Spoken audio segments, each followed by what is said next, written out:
فاتحہ۔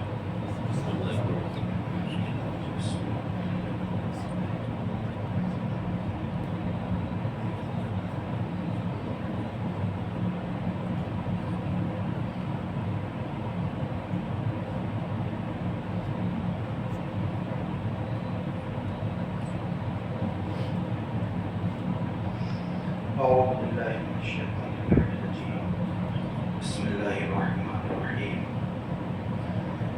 الحمد للہ رب العالمین، الصلاۃ والسلام والتحیۃ والاکرام علی سید اسلمہ فی الوجود سر اللہ فی کل موجود حبیب الہ العالمین ابی الوفا والسید محمد اللهم صل على محمد وآل محمد وعلى اہل بیتہ الطیبین الطاہرین المعصومین المنتخبین المظلومین الذین اذهب اللہ عنہم الرجس وطہرهم تطہیرا۔ اللهم صل على محمد وآل محمد ولعنۃ اللہ علی اعدائهم اجمعین من الآن الى صباح یوم الدین، اما بعد فقد قال اللہ سبحانہ تبارک وتعالی فی محکم کتابہ المبین وهو أصدق الصادقين وقوله الحق، بسم الله الرحمن الرحيم، كل نفس ذائقة الموت، سلام۔ اللهم صل على محمد وآل محمد۔ آپ سے گزارش ہے کہ مرتبہ سورہ الحمد کی فضل و توفیق کی طرف سے ہمارے سب طریقوں کے لوگ رسالے سے